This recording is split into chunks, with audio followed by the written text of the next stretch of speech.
OpenAI 与微软这段被视为科技史上最成功的合作之一，目前关系正濒临破裂。那媒体爆料 ，OpenAI 甚至在考虑指控微软存在垄断行为。我觉得这个是肯定会发生的，100%会发生。Meta 和扎克伯格在拉玛4发布差强人意之后，开始了疯狂收购和挖人计划，其中呢包括一家备受争议的公司 Scale AI 被 Meta 以143亿美元收购49%的股份。它需要一个能够带动 Meta AI 进行创新、追上顶尖实验室模型的团队领导者。近来风靡全球的玩偶系列拉布布母公司泡泡玛特，今年以来股价翻倍，但是我真的搞不懂这玩意儿是怎么火起来的。一般这种世界级的 IP 上升周期通常能持续数年。Hello， 大家好，欢迎来到我们周播的101 Weekly。那么以上呢就是我们这期视频要讲的3件上周与科技和商业相关的全球大事件啊。那么首先呢，我们来聊聊 OpenAI 与微软的蜜月期，或许呢到头了。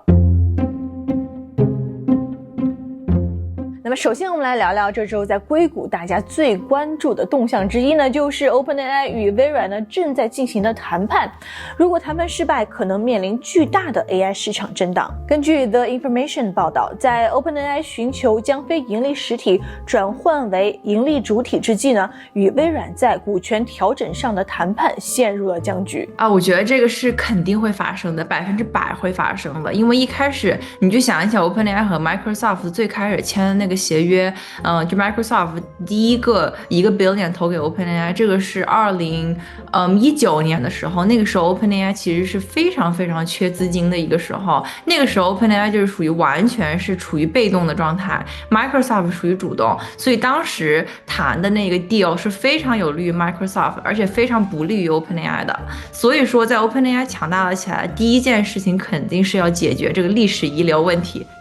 Microsoft 作为一个传统的软件公司，它其实还是更多的看重直接的投资回报以及就是商业上的成功。但是 OpenAI 的话是不断的想要从 Microsoft 那里拿这个资源，但是呢这个回报是遥遥无期的。所以在这样的一个背景之下， OpenAI 和 Microsoft break up 是属于是会相当于说是非常理所当然的一个现象。那我们之前的视频详细的拆解过微软在 OpenAI 协议中的权益。简单来说呢，微软在投资130亿美元给 OpenAI 之后呢，得到的是主要3个权益。那么第一呢，是微软不直接持有 OpenAI 的股权，但是微软呢拥有的是 OpenAI 非盈利实体下面的盈利部门的49%的利润分成权益。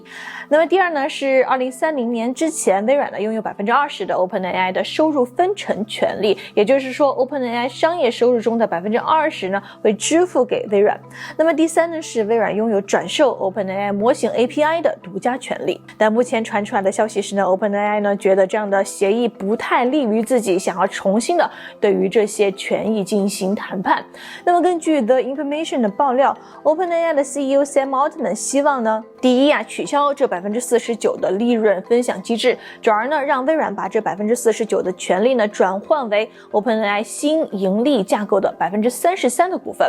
那么第二呢，是2030年之后20%的收入分成权利呢会大幅度下调。那么有媒体爆料说 OpenAI 呢想下调到10%。那第三呢，是 Sam Altman 想要收回微软 Azure 对 OpenAI 模型 API 的独家拥有和销售权。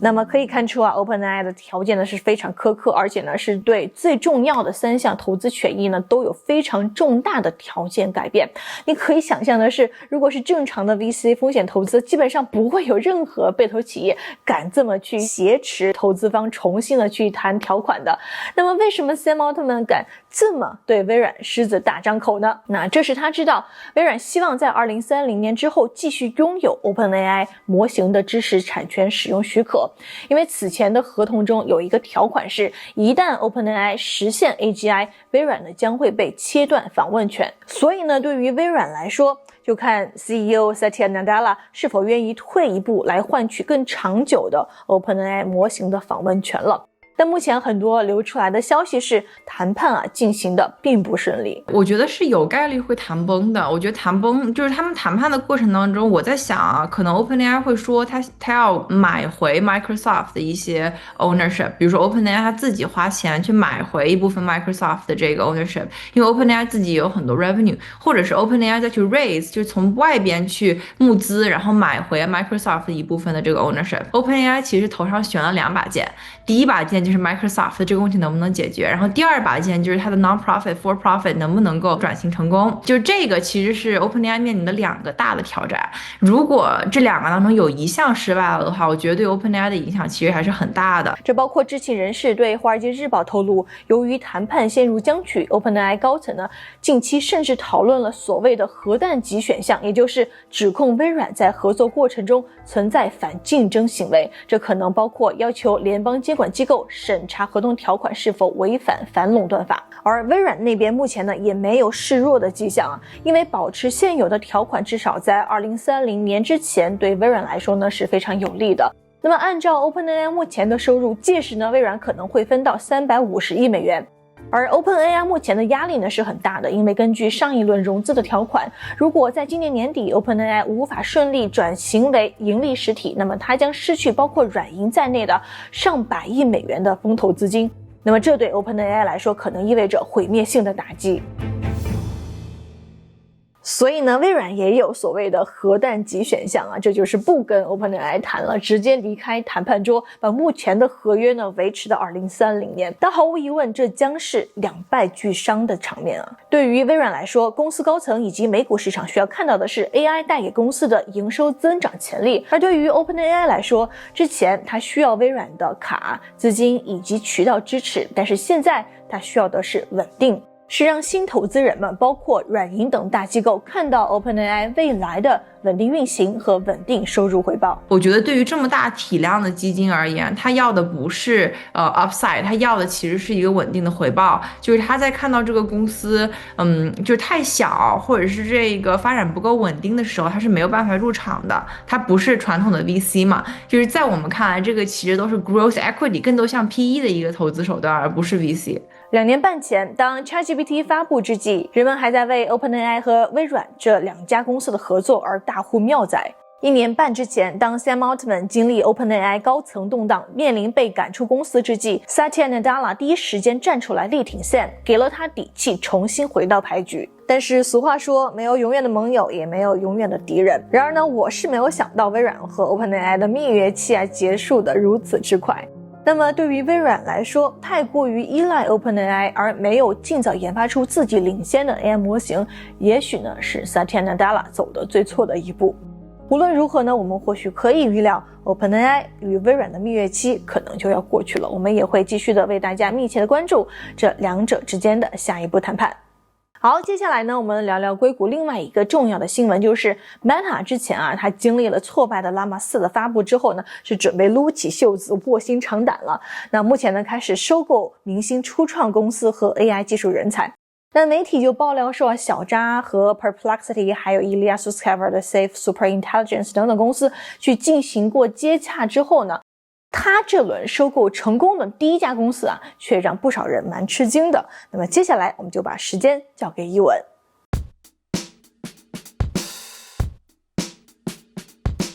最近 AI 圈最让人意想不到的新闻应该就是 Meta 对于 Scale AI 的收购了。Meta finalizing its deal with Scale AI, investing $14 billion and hiring the company's CEO, Alexander Wang. One of the biggest private sector investments that we would have seen for years. Data is becoming a key battleground. Meta 将注资143亿美元换取 Scale AI 49%的股份，并且 Scale 的 CEO Alexander Wang 及几名研究人员将加入 Meta 新成立的 Super Intelligence Lab。6月12日 ，Scale 官方表态确认了这则新闻，并宣布首席战略官 Jason Joach 将会暂时接任 CEO 的职务。这笔收购呢，虽然还没有走完全部流程但对于 Alex 本人和他的 co-founder Scale 的新老员工以及 Scale 的投资人来说，已经是一笔报酬丰厚、诚意十足的交易了。Scale 这家公司的估值也因此达到了280亿美元之多。那这时候作为吃瓜群众呢，我们在看热闹的同时就忍不住要问了，为什么是 Scale 呢？之所以这么问，是因为 Meta 要收购一家 AI 公司这件事呢，其实并没有那么难理解。我们知道在这场大厂与顶尖实验室的大模型之争里， Meta 的 AI 进度其实是有些落后的，尤其是4月推出的 Llama 4开源模型，从技术上来看呢，并未达到预期。Meta 显然是因为在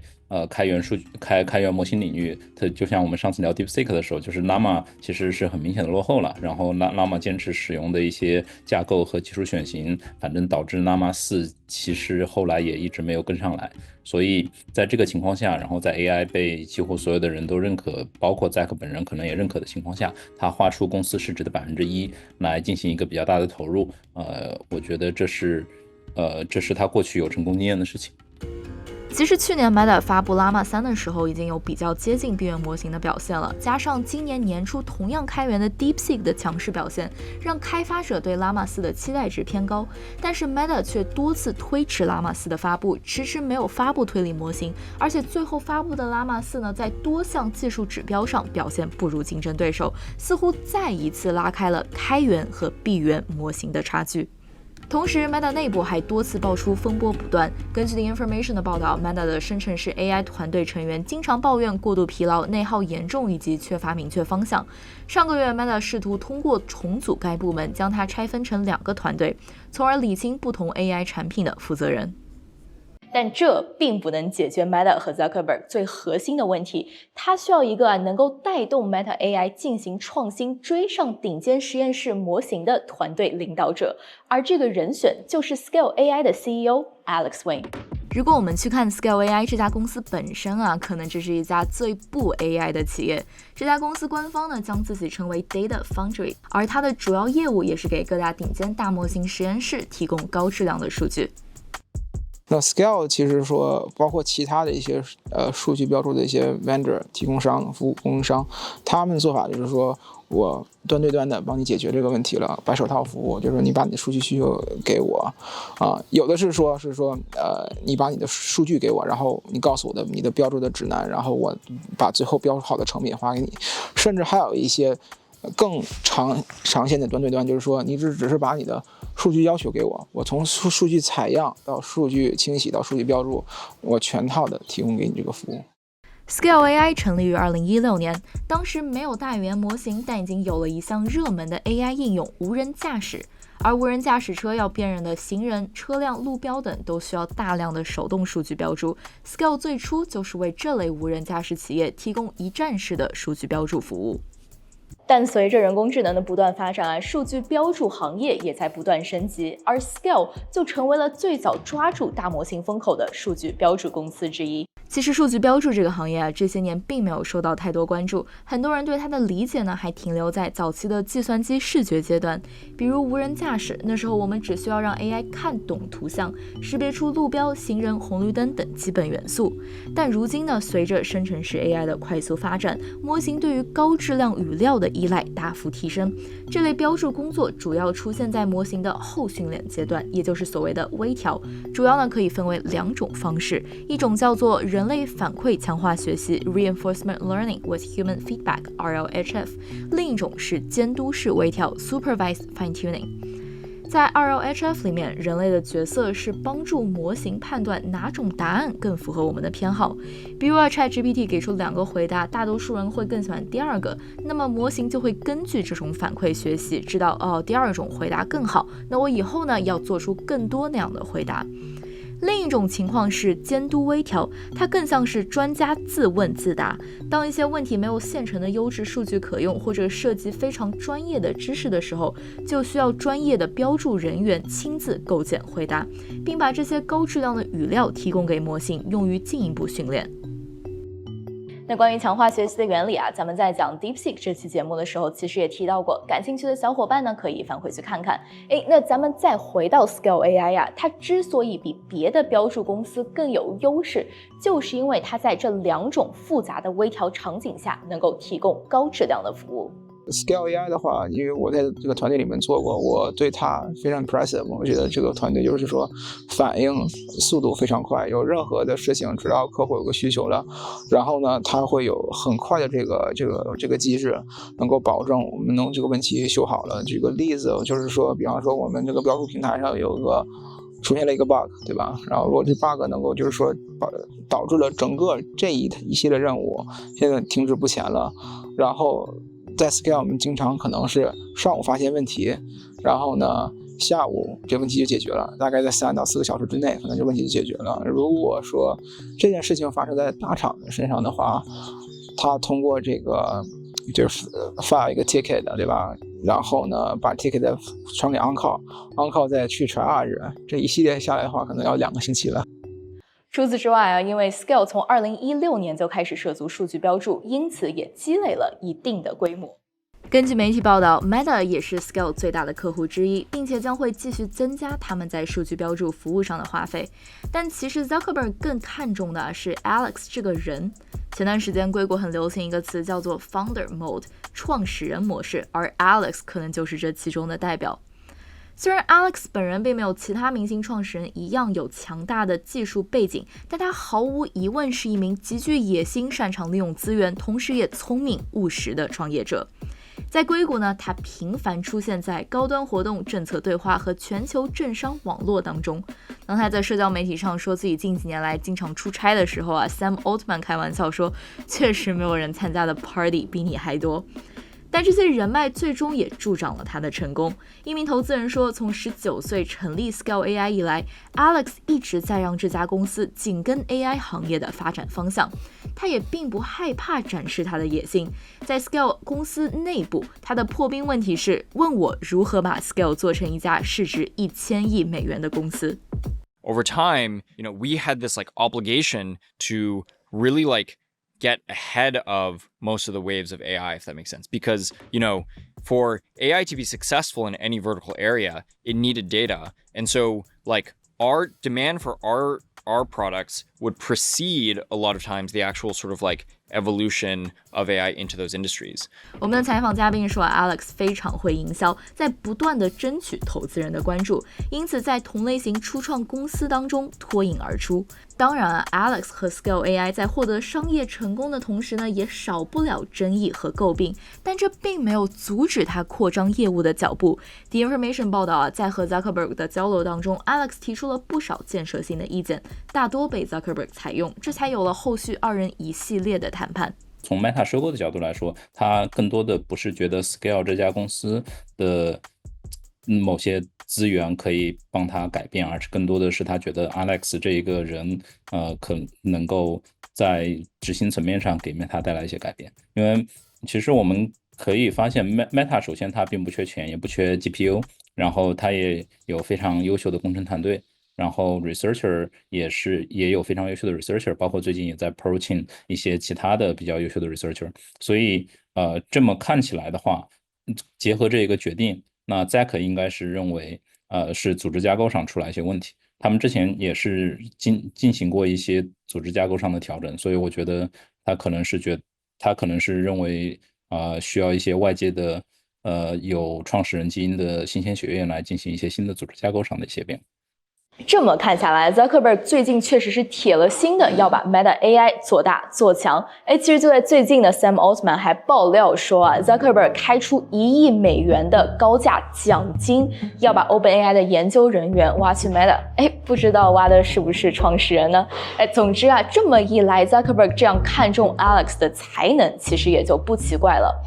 但是其实对于我们来说更加难以理解的是 Alex 为什么会接受这样一个谈判，离开自己的公司前往 Meta 这样一个大厂呢？要知道在硅谷很多年轻野心又大的创始人其实是很难被说动离开自己一手创建的帝国的。比如过去1年，像很多人评价硅谷新一代的 leader 的时候，像Paul Graham 说谁会是下一个 Sam Altman， 包括像 Stripe 的 founder Patrick 说谁是最 impressive 的 young person， 大家基本上都认为 Alex 是这个当中的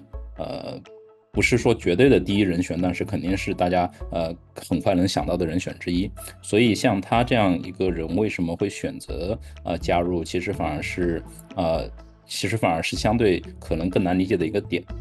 虽然我们谁也不能确定年仅28岁的 Alex 为什么做出这个选择，但想必是和 Meta 能为他提供的平台有关。而对于 Scale 来说，这也不失为一个为股东和员工提供变现可能性的机会。目前 Scale AI 的估值超过280亿美元，最近一轮融资是去年5月由 Assel 领投的10亿美元 F 轮融资，在此之前呢，则总共融资6亿美元。当然啊，虽然 Scale 的融资金额巨大，但其实连续几年来一直没能达到他自己的财务预期，所以在可能面临投资人压力的情况下 ，Scale 官方宣称这笔交易会给到股东应有的回报。同时呢 ，Scale 会仍然作为一个独立的公司，与包括 Meta 在内的客户继续合作，算是对于外界此前猜测的 Meta 可能会垄断 Scale 的数据标注业务这一点做出了一个回应。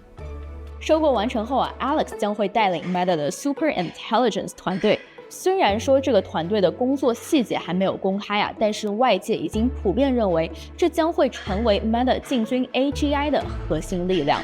那么这场 Meta 史上第2大的收购，究竟是否能让 Meta 在这场通用人工智能的竞赛中追回曾经落下的每一步呢？这还是个未知数，我们呢也会持续关注。好的，感谢一文。那么确定的是啊，收购 Scale AI 只是扎克伯格下定决心在 AI 上追赶的开始。那么上周四啊，更是有新闻爆出 Meta 呢想一度收购 OpenAI 前技术领袖 Ilya Sutskever 所创办的 Safe Super Intelligence 公司，但被拒绝之后呢，被曝把 Ilya 的联合创始人兼公司 CEO Daniel Gross 给挖走了。所以呢 Meta 接下来还会有更大的动作来充实自己的 AI 军团，我们也持续关注。那接下来呢，我们把目光投向这周的消费赛道，来聊聊最近爆火全球的拉布布。那我们把镜头转向一鸣。今天我们来聊聊泡玛特和拉布布。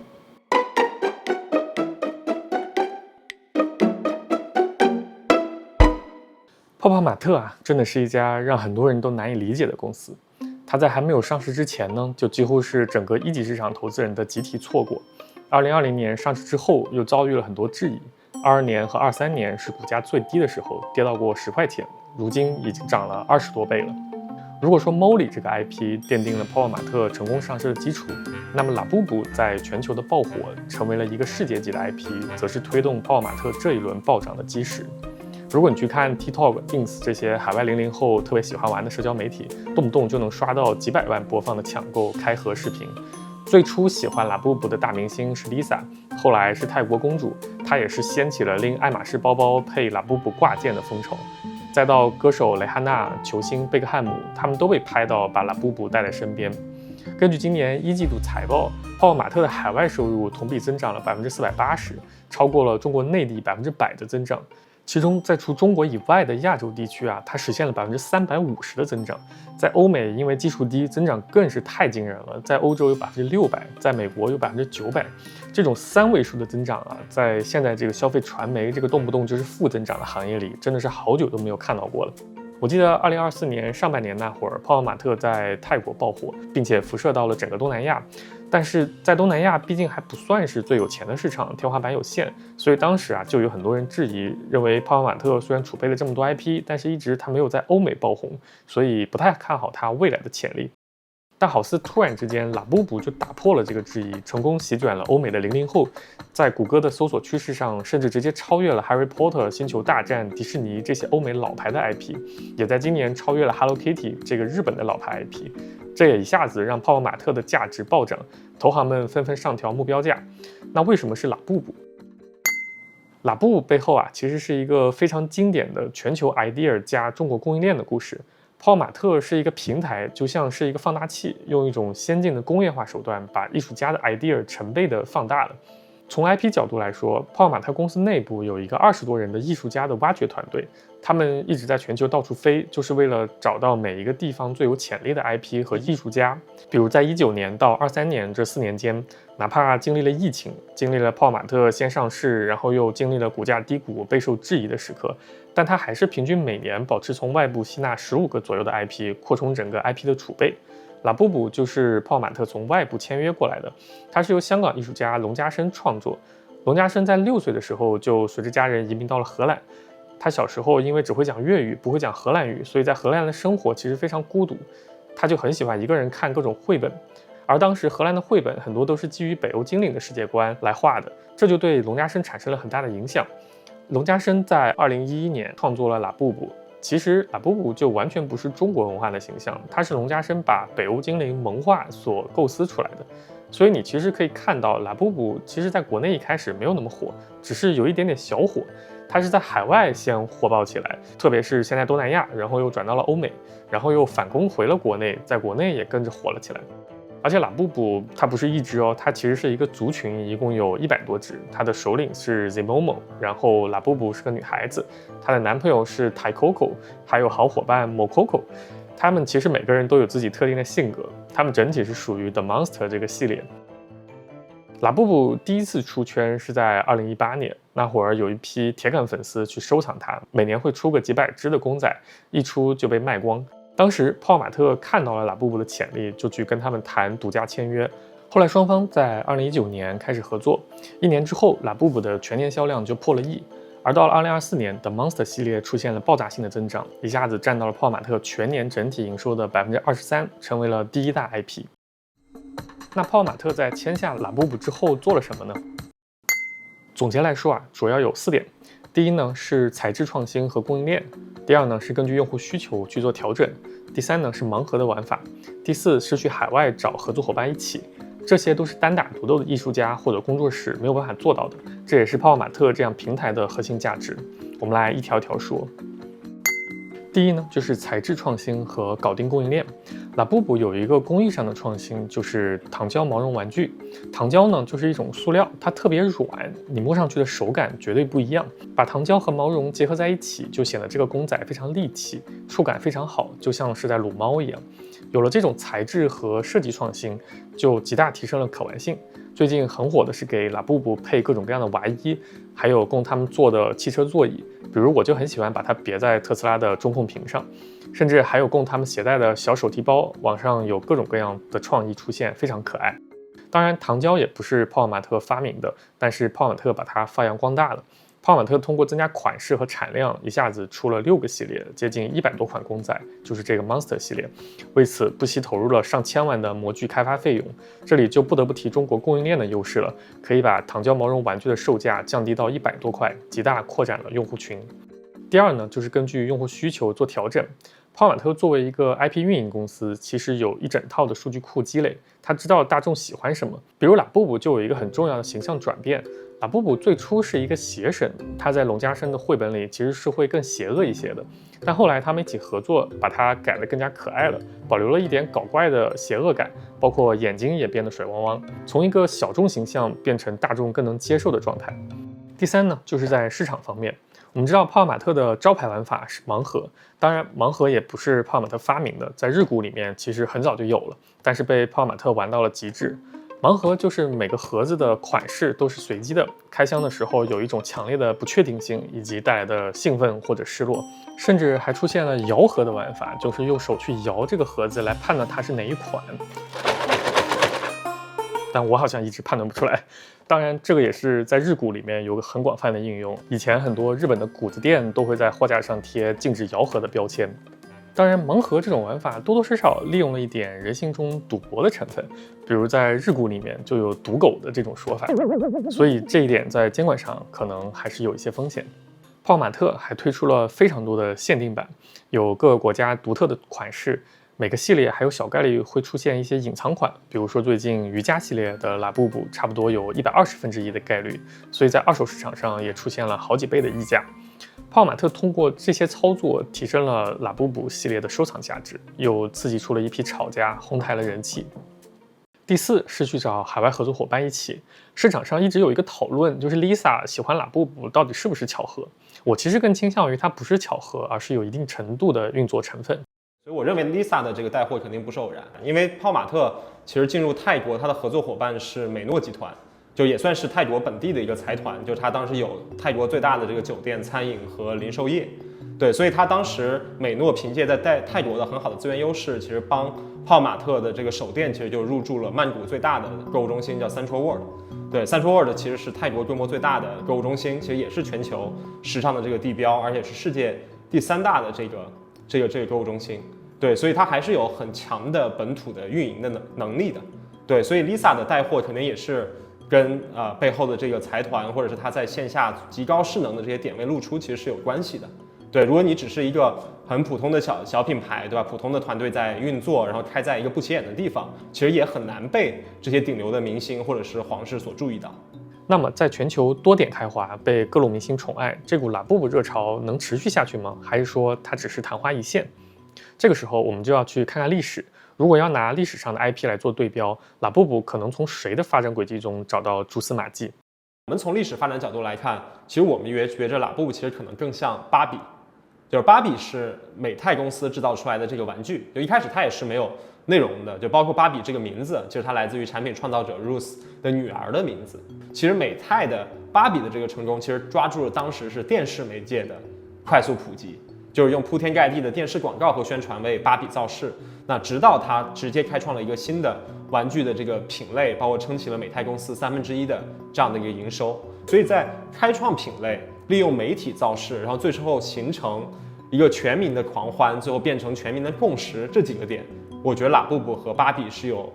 非常相近的这样的一个地方的。是啊，如果要与芭比相比，那拉布布的市场空间还有很大。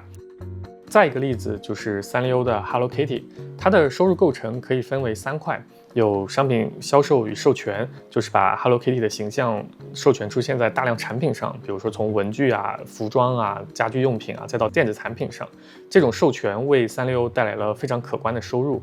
第二呢是媒体合作 ，Hello Kitty 出现在各种动画、电子游戏和漫画中，它还有其他品牌和艺术家进行了众多合作，进一步扩大了影响力和吸引力。第三呢，则是主题乐园，比如日本的三丽鸥彩虹乐园，粉丝们可以在那里体验沉浸式的 Hello Kitty 主题活动。当然，这一点迪士尼可能更值得借鉴。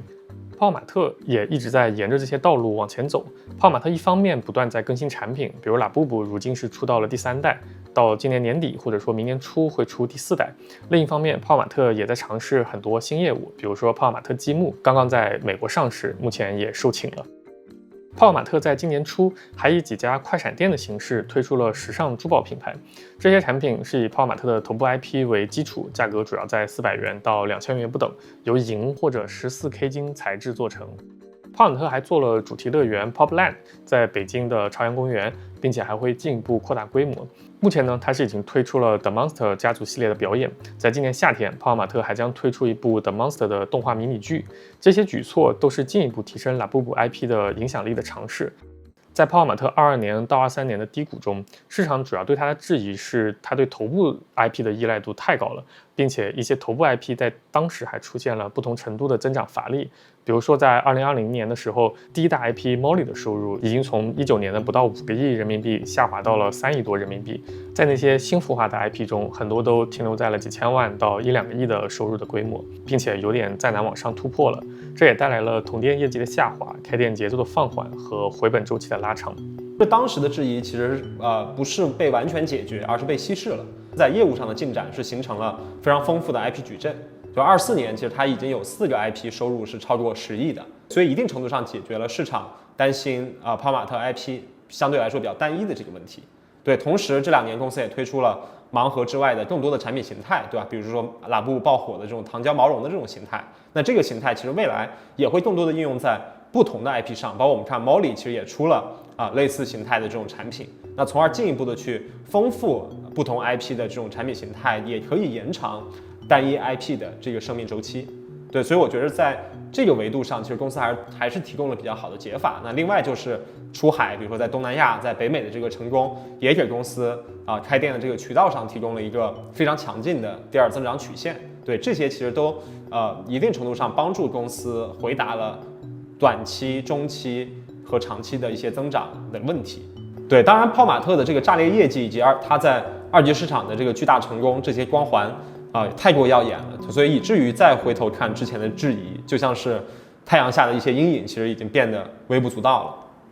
所以在股价层面，虽然说泡玛特已经涨了这么多，股价可能短期内会出现回调，但我们要是去说泡玛特的增长就到头了，其实还是很难的。毕竟中国的 IP 市场在2024年人均消费大概只有100元人民币，这比美国的3000多元人民币、日本的500多、全球的200多，其实还差了很多。而且从 Jellycat、Hello Kitty 等热门 IP 的发展历史来看，一般这种世界级的 IP 上升中期通常能持续数年。泡泡玛特的创始人王宁一直比较游离于主流叙事之外，但他有一个观点一直令我非常深刻。他说，不知道大家有没有想过什么是真正的品牌？如果说盖住一个品牌的 logo， 你就不知道它是谁了，那它可能就不是一个真正的品牌。真正的品牌不应该只是一个卖货的平台，它应该是一个卖文化的地方，不需要有人给你宣传，不需要去看 logo， 到了这个地方你就知道是它了。所以说，如果要想做一个真正的品牌，那就需要回到线下去打造一个视觉、听觉、嗅觉充满立体包裹感的场景，你才能塑造一个真正有文化感的品牌。一旦塑造成功，这就会非常有价值。好啦，以上就是本周的101 Weekly， 我和一文、一鸣以及更多的硅谷101小伙伴们会总结当周最重要、最热的3件科技和商业大事件，以这样的节目方式与大家分享和探讨。如果你们喜欢我们的视频呢，记得给我们留言、点赞和转发，你们的支持是我们硅谷101做好深度科技和商业内容的最佳动力。我是陈建，那我们就下期视频再见啦，拜。